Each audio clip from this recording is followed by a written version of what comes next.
Praise the Lord. കർത്താവിൻ്റെ ധന്യ തിരുനാമം ഈ പ്രഭാതത്തിൽ മഹിമപ്പെടുമാറാകട്ടെ. എൻ്റെ ഈ സന്ദേശം ശ്രവിച്ചുകൊണ്ടിരിക്കുന്ന എൻ്റെ ചർച്ചിലെ വാത്സല്യ പ്രിയപ്പെട്ടവരെ, മറ്റ് വിവിധ മീഡിയാസിലൂടെ കേൾക്കുന്ന എല്ലാവർക്കും വേഗം വരുന്ന യേശു കർത്താവിൻ്റെ നാമത്തിൽ വന്ദനം പറയുന്നു. ഇന്ന് ഒരു പുതിയ പ്രഭാതം നമുക്ക് ദാനം ചെയ്തല്ലോ. ദൈവം തന്ന ദാനങ്ങൾക്ക്, നന്മകൾക്കെല്ലാം ദൈവത്തോട് നന്ദി പറഞ്ഞുകൊണ്ട് ഇന്നത്തെ പ്രഭാതം നമുക്ക് ആരംഭിക്കാം. ഇന്നത്തെ വേദവചന ധ്യാനത്തിനായി യോഹന്നാന്റെ സുവിശേഷം 6-ാമത്തെ അധ്യായം അതിൻ്റെ 7-ാമത്തെ വാക്യം 6-ാമത്തെ അധ്യായം 6-ാമത്തെ വാക്യം അതിൻ്റെ 2-ാമത്തെ ഭാഗമാണ്. താൻ എന്തു ചെയ്യുവാൻ പോകുന്നു എന്ന് താൻ അറിഞ്ഞിരുന്നു. താൻ എന്ന് പറയുന്നത് അവൻ്റെ ആ ഭാഗത്തെ കൂട്ടി വായിക്കട്ടെ, അതിൻ്റെ ഫില്ല് ചെയ്ത് വായിക്കാം. താൻ തേർഡ് പേഴ്സൺ മാറ്റി അതാരാണ് എന്ന് പറഞ്ഞാൽ യേശു എന്തു ചെയ്യാൻ പോകുന്നു എന്ന് യേശു അറിഞ്ഞിരുന്നു. യേശു എന്തു ചെയ്യാൻ പോകുന്നു എന്ന് യേശു അറിഞ്ഞിരുന്നു. ഇതാണ് ആ പശ്ചാത്തലം. ആ വാക്യത്തിൻ്റെ പശ്ചാത്തലം ശിഷ്യന്മാരോട് പറഞ്ഞു. 5000 പുരുഷന്മാർ കഴിച്ച് ആ വലിയ ജനക്കൂട്ടത്തിൻ്റെ ഇടയ്ക്ക് ശിഷ്യന്മാരോട് പറഞ്ഞു, ഫിലിപ്പോസിനോട് പറയുകയാണ്, ഇവർക്ക് തിന്നുവാൻ നാം എവിടെ നിന്ന് വാങ്ങും, അല്ലെങ്കിൽ ഇവർക്ക് ഭക്ഷിപ്പാൻ കൊടുപ്പീൻ എന്ന് മറ്റൊരു സുവിശേഷത്തിൽ കാണുന്നുണ്ട്. അതിന് നമുക്ക് 200 വെള്ളിക്കാശ് കൊണ്ട് അല്പാൽപ്പം വാങ്ങിയാലും ഈ ജനത്തിന് എങ്ങനെ തികയും എന്ന് ചോദിക്കുന്ന ഒരു ഭാഗം. അതിന് കഴിഞ്ഞ് ഇത് അവരെ പരീക്ഷിപ്പാൻ അത്രേ യേശു ചോദിച്ചത്. എന്നിട്ട് അടുത്ത വാക്ക് പറയാണ്, താൻ എന്തു ചെയ്യുവാൻ പോകുന്നു എന്ന് താൻ അറിഞ്ഞിരുന്നു. യേശു എന്തു ചെയ്യുവാൻ പോകുന്നു എന്ന് യേശു അറിഞ്ഞിരുന്നു. യേശു അറിഞ്ഞിട്ടും ശിഷ്യന്മാരോട് എന്തുകൊണ്ടാണ് നിങ്ങൾ ഭക്ഷിപ്പാൻ കൊടുപ്പീൻ എന്ന് പറഞ്ഞത്, അല്ലെങ്കിൽ നിങ്ങൾ ഇവർക്ക് തിന്മാൻ കൊടുപ്പീൻ എന്ന് പറഞ്ഞത്? ഇവിടെ ഒരു തരത്തിൽ പറഞ്ഞാൽ യേശുവിന് കഴിവുണ്ട്, യേശു അത് ചെയ്യുകയും ചെയ്യും. പക്ഷെ എന്നിട്ടും എന്തുകൊണ്ട് ശിഷ്യന്മാരോട് പറയുന്നു നിങ്ങൾ തിന്മാൻ കൊടുപ്പീൻ? അവിടെ ശിഷ്യന്മാരുടെ ഒരു പ്രവൃത്തി കാണാൻ ഒരുത്തം വന്ന് ചോദിക്കുന്നു, ഇപ്പോൾ വെള്ളിക്കാശ് കൊണ്ട് വാങ്ങിച്ചാൽ ഓപ്ഷൻസ് നോക്കുകയാണ്. കുറച്ച് വാങ്ങിക്കാമെന്ന് വെച്ചാൽ അതെങ്ങനെ തികയും? ഇനിയും വെളിയിൽ പോയി പട്ടണത്തിൽ പോയി വാങ്ങാം എന്ന് വിചാരിച്ച് നടക്കത്തില്ല. ഇനി വാങ്ങിയാലും അതെങ്ങനെ തികയും? വേറൊരാൾ അടുത്തൊരു ഓപ്ഷൻ നോക്കുന്നു. വേറൊരാൾ നോക്കി ഇവിടെ തിന്മാനൊന്നുമില്ല, ജനത്തെ പറഞ്ഞയക്കുക എന്ന് പറയുന്നു. മറ്റൊരാൾ വേറെ ഓപ്ഷൻ നോക്കുന്നു. പല ഓപ്ഷനുകൾ ആ ശിഷ്യന്മാർ അന്വേഷിക്കുക എന്ന് പറഞ്ഞാൽ പല വഴികൾ അന്വേഷിക്കുകയാണ്. അതിനിടയ്ക്ക് ഒരു ശിഷ്യൻ, അതായത് ശിഷ്യന്മാരിൽ അത്ര പ്രധാനിയൊന്നുമല്ലാത്ത ആൻഡ്രൂ അപ്പോസ്റ്റൽ വന്നിട്ട് പറയുകയാണ്, ഇവിടെ ഒരു ബാലകനുണ്ട്, അവൻ്റെ കയ്യിൽ 5 യവത്തപ്പവും 2 മീനുമുണ്ട്. അപ്പോൾ ആ അന്ത്രയോസ് എന്ന് പറയുന്ന ആ ശിഷ്യൻ യേശുവിൻ്റെ അടുക്കൽ അത്ര ഫേമസ് ഒന്നുമല്ല. പക്ഷെ വന്നിട്ട് പറയുകയാണ്, ഇവിടെ ഒരു ബാലകനുണ്ട്, അവൻ്റെ കയ്യിൽ 5 അപ്പവും 2 മീനുമുണ്ട്.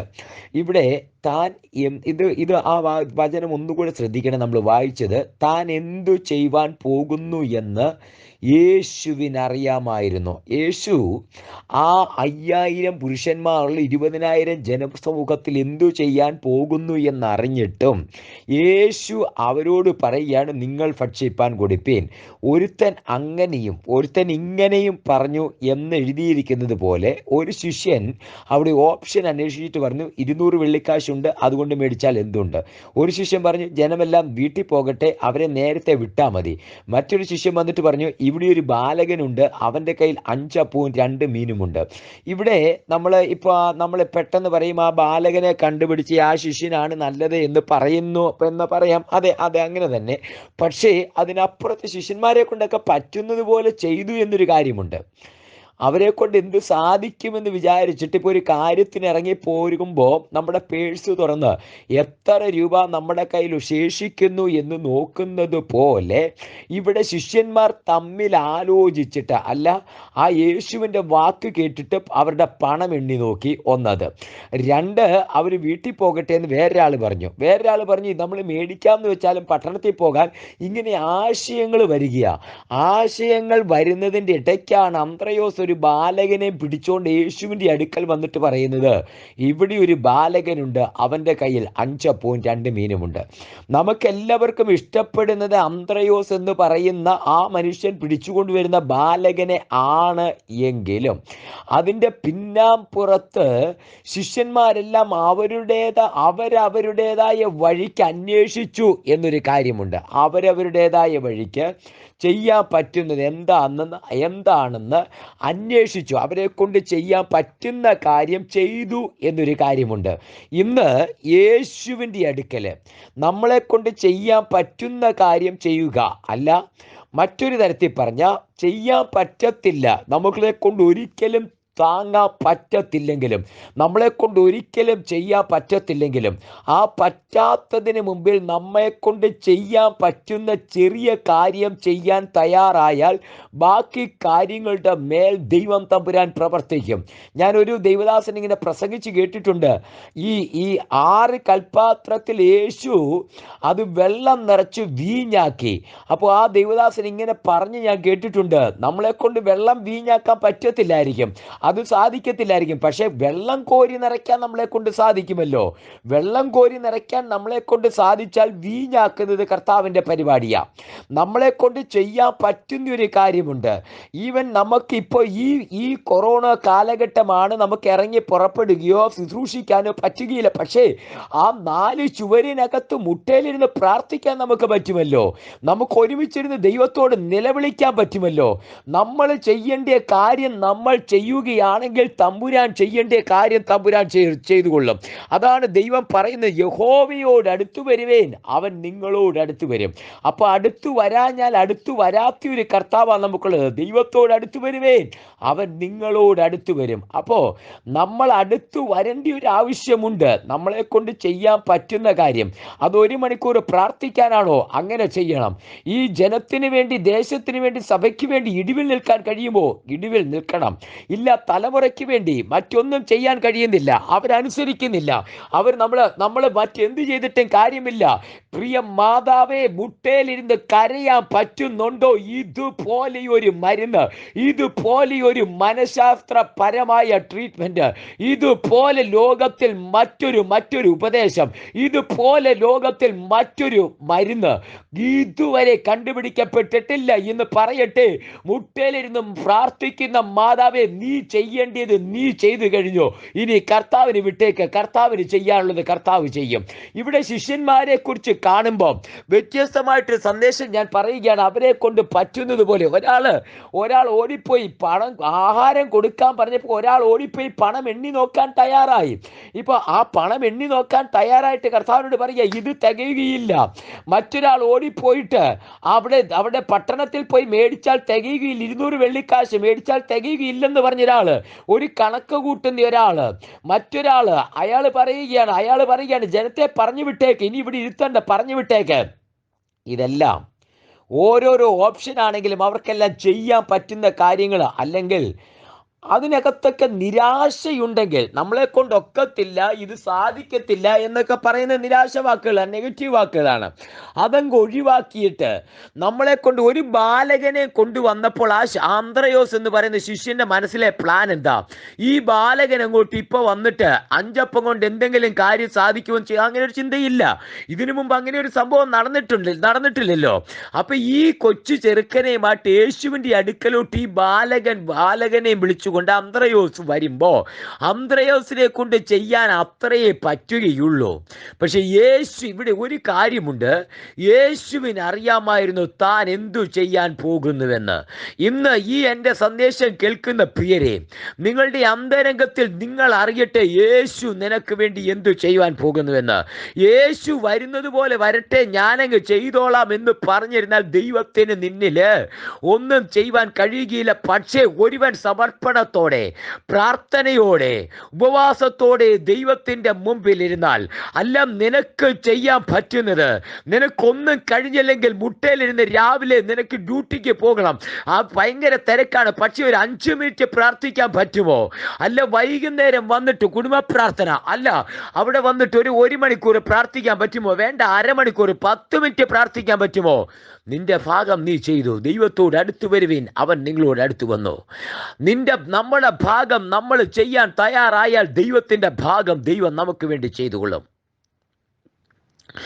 താൻ എന്തു ചെയ്യാൻ പോകുന്നുവെന്ന് അവൻ അറിയാം. ദിനവൃത്താന്ത പുസ്തകത്തിൽ പറഞ്ഞിരിക്കുന്ന ഒരു കാര്യമുണ്ട്. തന്നിൽ ഏകാഗ്രചിത്തന്മാരായിരിക്കുന്നത് വേണ്ടി തന്നെത്താൻ ബലവാൻ എന്ന് കാണിക്കേണ്ടതിന് യഹോവയുടെ കണ്ണ് ഭൂമിയിലൊക്കെയും ഊടാടി സഞ്ചരിക്കുന്നു. ആ പദത്തിൻ്റെ അർത്ഥത്തിൻ്റെ ആഴമൊന്ന് ഗ്രഹിക്കണം. തങ്ങൾ ഏകാഗ്രചിത്തന്മാരായിരിക്കുന്നവർ, ആ ഇരിക്കുന്നവർക്ക് വേണ്ടി തന്നെത്താൻ ബലവാൻ എന്ന് കാണിക്കേണ്ടതിന് യഹോവയുടെ കണ്ണ് ഭൂമിയിലൊക്കെയും ഊടാടി സഞ്ചരിക്കുന്നു. ഒരൊറ്റ ഓപ്ഷനേ ഉള്ളൂ, ഒരൊറ്റ കാര്യമേ ഉള്ളൂ, തങ്ങൾ ഏകാഗ്രചിത്തന്മാരായിരിക്കുന്നേ. ഇന്ന് ഈ സന്ദേശം കേൾക്കുമ്പോൾ പ്രാർത്ഥന ഏകാഗ്രചിത്തനാകാനുള്ള ഒരു ഉപാധിയാണ്. ആരാധന ഏകാഗ്രചിത്തന്മാരാകാനുള്ള ഒരു ഉപാധിയാണ്. ദൈവത്തെ ആരാധിക്കുന്നത് ഏകാഗ്രചിത്തന്മാരാകാനുള്ള ഉപാധിയാണ്. ദൈവത്തോട് അടുത്ത് നിൽക്കുന്നത് ഏകാഗ്രചിത്തന്മാരാകാനുള്ള ഉപാധിയാണ്. ഏകാഗ്രചിത്തന്മാരായി ഇരിക്കുന്നവർക്ക് വേണ്ടി യഹോവയുടെ കണ്ണ് ഭൂമിയിലൊക്കെയും ഊടാടി സഞ്ചരിക്കുന്നു. ഞാൻ ഈ പറയുന്ന സമയത്തും യേശു ശിഷ്യന്മാരെ പരീക്ഷിപ്പാൻ അത്രേ ചോദിച്ചത്. പരീക്ഷിപ്പാൻ ചോദിച്ചിട്ട് യേശു മാറിയിരുന്ന് ഉറങ്ങുകയായിരുന്നില്ല. യേശു നോക്കി അവരെന്തു ചെയ്യുകയാണെന്ന്. അങ്ങനെയെങ്കിൽ ഓർപ്പിക്കട്ടെ പ്രിയരെ, ഇന്ന് ഉപവാസ പ്രാർത്ഥനകളുടെ ഇടയിലും യേശു നോക്കുന്നു നിങ്ങൾ എന്തു ചെയ്യുകയാണെന്ന്. ഒരുത്തൻ അങ്ങനെയും ഒരുത്തൻ ഇങ്ങനെയും പലതും പറഞ്ഞു. പക്ഷേ ഒരുവൻ ഇതാ 5 അപ്പവും 2 മീനുമുള്ള ഒരു ബാലകനെ വിളിച്ചുകൊണ്ട് യേശുവിൻ്റെ അടുക്കലേക്ക് വരുന്നു. ഇത് തന്നെയാണ് യേശു ഇന്ന് രാത്രിയിലും പ്രതീക്ഷിക്കുന്നത്. അത് നിങ്ങൾ ഭക്ഷിക്കാൻ കൊടുപ്പീൻ എന്ന് പറയുമ്പോൾ നമുക്ക് പറ്റത്തില്ല എന്ന് പറഞ്ഞുകൊണ്ട് മൂലയ്ക്ക് മാറിയിരുന്ന അലസമായിട്ടിരിക്കുന്ന ഒരാളെയല്ല, മറിച്ച് ഏകാഗ്രചിത്തന്മാരായി ഇരിക്കുന്ന ഒരാളെ ആവശ്യമുണ്ട്. ദൈവം ബലവാനെന്ന് തന്നെത്താൻ കാണിക്കേണ്ടതിന്. അല്ല ഒരു 5 അപ്പവും 2 മീനുമായിട്ട് പിടിച്ചുകൊണ്ട് യേശുവിൻ്റെ അടുക്കലേക്ക് വരുന്ന ഒരുവനെ ആവശ്യമുണ്ട്. മറ്റുള്ളവരെല്ലാവരും മോശക്കാരാന്നൊരർത്ഥമില്ല. അവരെല്ലാം അവരുടേതായ ഡ്യൂട്ടി ചെയ്യുമ്പോൾ ഇവിടെ 5 അപ്പവുമായിട്ട് യേശുവിൻ്റെ പ്രവൃത്തി അസാധ്യമാണ്. ബാക്കി എല്ലാവരും പറയുന്ന അസാധ്യമാണ്, 200 വെള്ളിക്കാശ് തികയില്ല. ഒരാൾ പറയുന്നു ജനത്തെ പറഞ്ഞു വിട്ടേക്ക്, ഒരാൾ പറയുന്നു ഇല്ല ഇനി പട്ടണത്തിൽ പോകാൻ സമയമില്ല. ഇങ്ങനെ അങ്ങനെ പലതും പറയുമ്പോൾ, നെഗറ്റീവായിട്ട് പറയുമ്പോൾ ഒരുവൻ വന്നിട്ട് പറയുന്നു ഇതേ 5 അപ്പവും 2 മീനുമുണ്ട്, ഒരു ബാലകനെ കണ്ടുപിടിച്ചിട്ടുണ്ട്. അവനെ കൊണ്ട് ഒരു പ്രതീക്ഷയൊന്നും അവർക്കില്ല. പക്ഷേ ഈ 5 അപ്പവും 2 മീനുമായി കണ്ടപ്പോൾ അവനെ കർത്താവിൻ്റെ അടുക്കലേക്ക് കൊണ്ടുവരുവാൻ തയ്യാറായപ്പോൾ സ്വർഗം തീരുമാനിച്ചു, ഇത് മതി, ഇതാണ് ഈ 5000 പേർക്ക്, ഈ 5000 വരുന്ന ആളുകൾക്ക് ആഹാരം കൊടുക്കുവാൻ ഉതകുന്നത് ഇതാണ്. ഇന്ന് യേശുവിൻ്റെ അടുക്കലേക്ക് അടുത്ത് ചെല്ലുവാൻ തയ്യാറാണെങ്കിൽ വഴിയൊന്നും നീ കാണുന്നില്ല. നിന്റെ കയ്യിൽ അല്പമേ ഉള്ളാകും, നിന്റെ കയ്യിൽ കൂടുതലൊന്നും കാണുന്നില്ല. പക്ഷെ ഉള്ളത് കൊണ്ട് യേശുവിൻ്റെ അടുക്കലേക്ക് ചെല്ലുവാൻ തയ്യാറാണെങ്കിൽ ഒരു വഴിയും കാണുന്നില്ലെങ്കിലും, ഒരു മുന്നൽ ഒരു സാഹചര്യവും കാണുന്നില്ലെങ്കിലും എന്ന് ഞാൻ ഈ സന്ദേശത്തിൽ ഉറപ്പിച്ച് പറയട്ടെ, കർത്താവിൻ്റെ അടുക്കലേക്ക് ഉള്ളതുമായിട്ട് ഒരു നിഷ്കളങ്ക ഹൃദയവുമായിട്ട് ഏകാഗ്രചിത്തമായിട്ട് ആ മനസ്സുമായിട്ട് കർത്താവിൻ്റെ അടുക്കിലേക്ക് വരുവാൻ തയ്യാറാണോ? കർത്താവിനറിയാം താൻ എന്തു ചെയ്യാൻ പോകുന്നുവെന്ന്. 5 അപ്പവും 2 മീനും വരുമെന്നും അതിനെ വർദ്ധിപ്പിക്കാൻ പോകുന്നുവെന്നും യേശു അറിഞ്ഞിട്ടും ഇന്ന് നമ്മളോട് പറയുക, നിങ്ങൾ ചെയ്യ്. അതെ, അവനോട് അടുത്ത് വരെ ഏകാഗ്രചിത്തന്മാരായിരിക്കെ.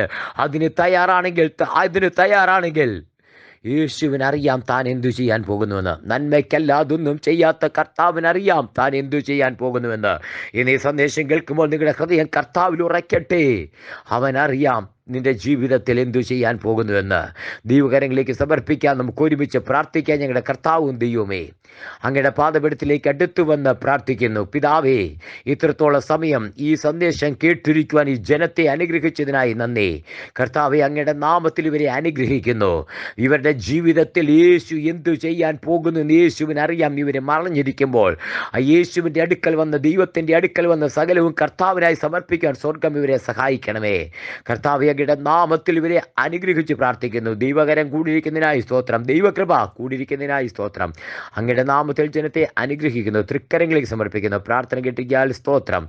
സകലമാനം ഒത്തെടുക്കണം യേശുവിൻ നാമത്തിൽ തന്നെ. ആമേൻ, ആമേൻ, ആമേൻ.